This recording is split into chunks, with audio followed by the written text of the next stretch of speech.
हमारे इस channel Mithila junction को लाल button दबाकर सब्सक्राइब करें व घंटी के निशान का बटन दबाएं ताकि सभी नए वीडियो आप तक तुरंत पहुंचे बिल्कुल मुफ्त। धोती कुर्ता हाथ में लाठी मुंह में मगही पान पग पग पर भेटैत अछि जतऽ माछ आ मखान ओहि मिथिला के मिल कऽ सबके आउ करी गुणगान कियाकि ई मिथिला के धरती अछि भारत के शान भारत के शान।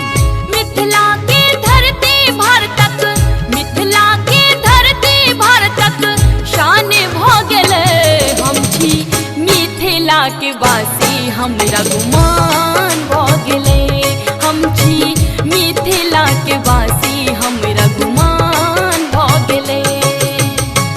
मिथिला के धरती भारतक मिथिला के धरती भारतक शान भ गेलै हम छी मिथिला के वासी हमरा गुमान भ गेलै हम छी मिथिला के बेटा हमरा गुमान भ गेलै हम छी मिथिला के बेटी हमरा गुमान भ गेलै हम छी मिथिला के वासी हमरा गुमान भ गेलै।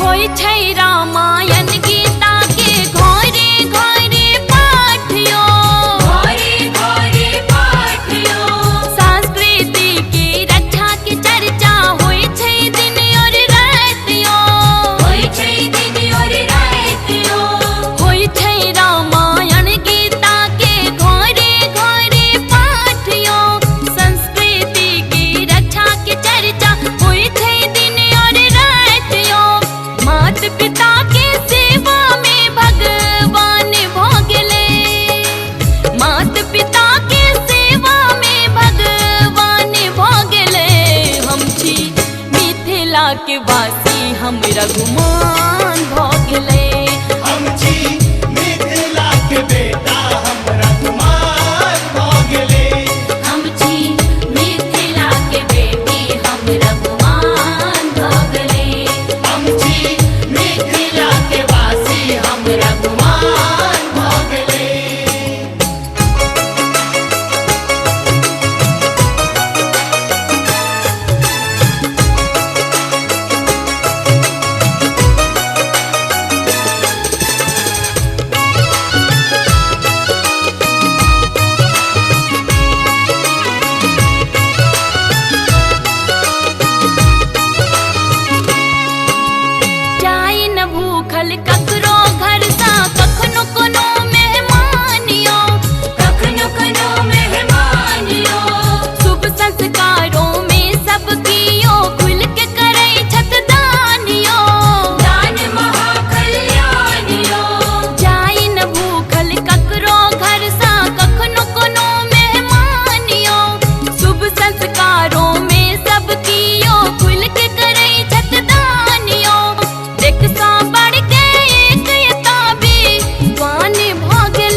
के बासी हमरा गुमान भ गेले।